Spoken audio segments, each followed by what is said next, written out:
चंड की प्रतिज्ञा। राजपुताना में मेवाड़ नाम का एक राज्य है। बहुत दिन हुए वहां महाराणा लाखा राज्य करते थे। उनके जेठे पुत्र का नाम था चंड। राजकुमार चंड में वे सब गुण थे जो एक सच्चे राजपूत में होने चाहिए। वे बड़े सहनशील, विद्वान और चतुर भी थे। उनमें सबसे बड़ा गुण था बात की सच्चाई। जो बात मुंह से निकल गई वह पत्थर की लकीर हो चुकी। चाहे दुनिया उलट जाए और चाहे सूरज पूरब से पश्चिम में उगने लगे, पर चंड की बात न पलटेगी न पलटेगी। उन्होंने यही कर दिखाया। एक दिन की बात सुनिए। दरबार लगा हुआ था। इतने में वहां मारवाड़ के राजा रणमल का पुरोहित आया। महाराणा को आशीर्वाद देकर उसने कहा, महाराज, मुझे मारवाड़ के महाराणा ने नारियल देकर आपकी सेवा में भेजा है। वे आपके राजकुमार चंद के साथ अपनी राजकुमारी का विवाह करना चाहते हैं। यह सुन महाराणा अपनी सफेद दाढ़ी पर हाथ फेरते हुए मुस्कुराकर बोले, मैं जानता हूं कि आप इस सफेद दाढ़ी वाले के साथ नारियल लेकर दिल्लगी करने न आए होंगे। राणा की बात सुन सभी दरबारी हंस पड़े। इसी समय राजकुमार चंद भी राजसभा में आ पहुंचे। सब बातें सुनकर वे बड़ी दुविधा में पड़ गए।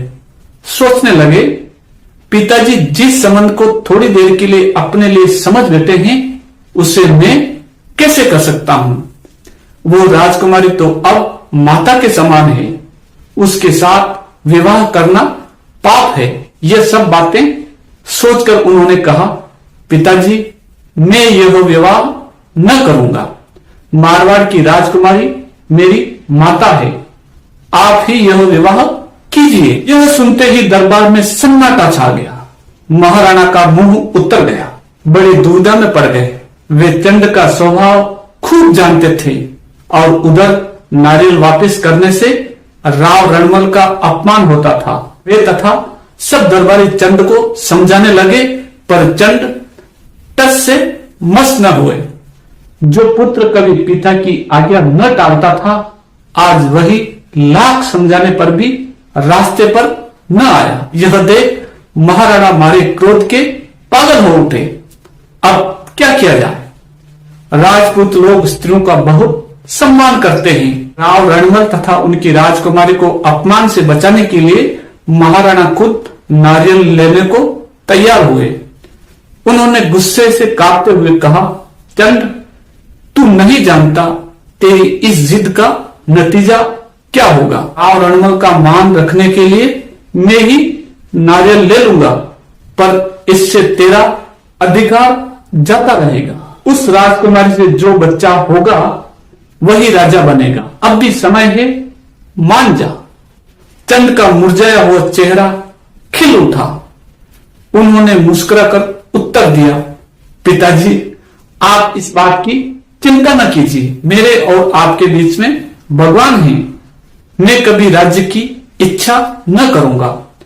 उसी राजकुमारी का पुत्र मेवाड़ का महाराणा बनेगा और चंद सच्चे मन से उसकी सेवा करेगा। चंद की प्रतिज्ञा सुन सारे दरबार में सन्नाटा छा गया। दूसरे ही क्षण सब लोग धन्य धन्य कह उठे। राव रणमल का दूत भी धन्य धन्य कह उठा। सचमुच में चंद का त्याग ऐसा ही था। राज्य का लोभ छोड़ देना सहज नहीं, अंत में होनहार होकर ही रहा। 50 बरस के बूढ़े महाराणा के साथ 12 बरस की राजकुमारी का विवाह हो गया। 2 बरस बाद उस कन्या के एक पुत्र हुआ। राणा ने इसका नाम मुकुल रखा। अभी मुकुल 5 बरस का भी न हुआ था कि राणा को लड़ाई पर जाना पड़ा। उन्होंने सोचा 7 बरस के इस लंबे समय में चंद अपनी प्रतिज्ञा भूल गया होगा, इसलिए इसे राजा बना देना चाहिए। उन्होंने चंद को अपने पास बुलाया और उनसे कहा, बेटा, मैं तो लड़ाई पर चला, बुढ़ापे की उम्र ठहरी, कौन जाने वहां से लौट सकूंगा या नहीं। मेरे बाद मुकुल का क्या होगा? चंद ने जवाब दिया, मुकुल मेवाड़ का महाराणा बनेगा। मैं उसकी सेवा करूंगा। मेरी प्रतिज्ञा पत्थर की लकीर है। फिर महाराणा ने उनसे कुछ न कहा। वे बेफिक्र हो लड़ाई पर चले गए और वहीं मारे गए। इधर राजकुमार चंद ने बड़ी धूमधाम से मुकुल को गद्दी पर बिठाया। मुकुल अभी बालक था, इसलिए राज्य के सब काम चंद ही चलाते थे। उनका प्रबंध ऐसा अच्छा था कि सभी को आराम था। राज्य में चारों तरफ शांति थी, न कहीं लूटमार होती थी, न कोई किसी गरीब को सता सकता था। प्रजा राम राज्य लूटती थी। अब मुकुल के मामा राव जोधा जी को राज्य लोभ ने सताया। उसने सोचा मुकुल अभी नादान बालक है और उसकी माता ठहरी मेरी बहन, वह मेरा कहना मानेगी ही। उससे कह सुनकर चंद को निकलवा दूंगा, तब राज्य बेखटके मेरे हाथ आ जाएगा। बस वह अपने बाप रावल रणमल को साथ ले चित्तौड़ में आ पहुंचा। बाप बेटे ने राजमहल में ही डेरा जमाया। वे चंद को निकलवाने का ही मौका ढूंढने लगे। जोधा जी जब तक मुकुल की माता के सामने चंद की बुराई किया करता था।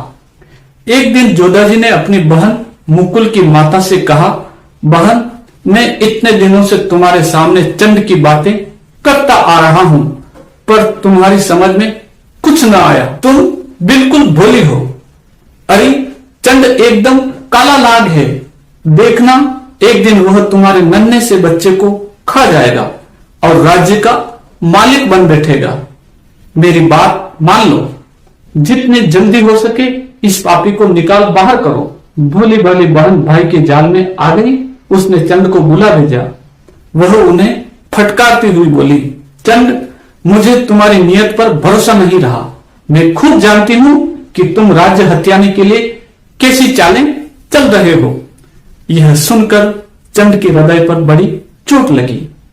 उन्होंने हाथ जोड़कर महारानी से कहा, माताजी, आपको भ्रम हो गया है। जरा सोचिए तो, यदि मुझे राज्य का लोभ होता तो आज मैं आपको माता ही क्यों कहता। आप अपना राज संभालिए। आज से चित्तौड़ का भाग्य आपके हाथ में है। मेरा क्या, कहीं भी आज से आटा कमा खाऊंगा। इसके बाद चंद मेवाड़ को प्रणाम कर मालवे की ओर चले गए। वहां बादशाह ने उनको बड़े आदर से अपने यहाँ रखा। यद्यपि वहां पर चंद को किसी प्रकार का कष्ट न था, तो भी चित्तौड़ की चिंता उन्हें चैन न लेने देती। इधर चंद के जाते ही रणमल और जोधा जी की बन पड़ी। रणमल मुकुल को गोद में लेकर गद्दी पर बैठते थे। यह देख मेवाड़ वाले मन मसोस कर रह जाते थे। जोधा जी मेवाड़ वालों को दूर कर राज्य के बड़े बड़े पद मारवाड़ वालों को दे रहे थे। थोड़े ही दिनों में जहां देखो वही, क्या सेना में और क्या दरबार में मारवाड़ के आदमी दिखाई देने लगे। राजमाता तो चंद के चले जाने से प्रसन्न थी, पर मुकुल की दाई फौरन मतलब समझ गई थी। वह बड़ी सावधानी से रणमल और जोधा जी के काम देखा करती थी। जब उसे उनकी बेईमानी का पूरा पता चल गया, तब उसने राजमाता से कहा, महारानी, चंद को निकालकर तुमने अपने लिए कांटे बो लिए हैं। जहां देखो वहीं मारवाड़ के आदमी दिखाई देते हैं। चित्तौड़ वाले मारे मारे फिर रहे हैं। राज्य जाने में अब देर नहीं, अभी समय है, समझ जाओ। यह सुनते ही महारानी पिता के पास गई और उनसे सब बातें पूछने लगी।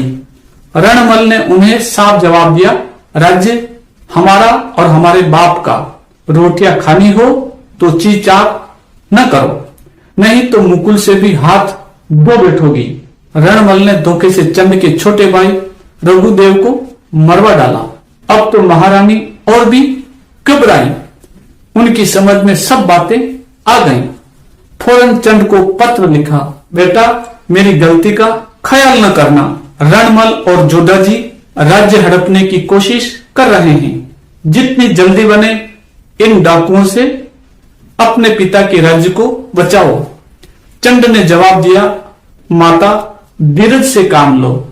दमन करने के बहाने आसपास के गांव में अपने ईमानदारी आदमी भेजा करो और कभी कभी खुद भी जाया करो, परंतु दिवाली के दिन मुकुल के साथ मुझसे गोमुंडा नगर में जरूर मिल जाना, फिर मैं सब काम बना लूंगा। चंद धीरे धीरे अपने आदमी चित्तौड़ में भेजने लगे। वे नगर में छिप कर रहने और कितने ही सेना तथा पुलिस में काम करने लगे।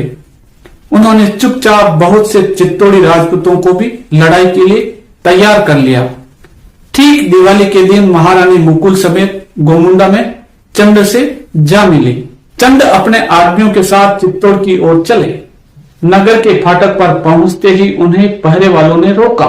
तब उन लोगों ने जवाब दिया, हम महाराज के आदमी हैं, महाराज के साथ बाहर गए थे, अब लौट रहे हैं। यह सुन पहरे वाले चुप हो रहे। चंद के आदमी नगर में जा पहुंचे। इतने में रणमल के आदमियों को इन लोगों पर शक हो गया। फिर क्या था, लड़ाई छिड़ गई। चंद के आदमी खुलकर लड़ने लगे। चित्तौड़ वाले मारवाड़ वालों को पकड़ पकड़ कर मारने लगे। चंद को लड़ाई में कई घाव लगे, पर उन्होंने बड़ी बहादुर से किले के भट्टी सरदार को मारकर किले पर अधिकार कर लिया। जोधाजी हारकर भाग गया। इस समय रणमल शराब और अफीम के नशे में बेहोश पड़ा था। मौका देख एक क्षत्राणी ने उसे उसी की पगड़ी से पलंग से जकड़कर बांध दिया। लड़ाई का हल्ला सुनते ही उसे होश आ गया। वो पलंग समेत उठ खड़ा हुआ, परंतु इतने में एक राजपूत की गोली ने उसका काम तमाम कर दिया। इस प्रकार राजकुमार चंद चित्तौड़ को मारवाड़ी राठौड़ों के हाथ से बचा। फिर माता और मुकुल की सेवा करने लगे।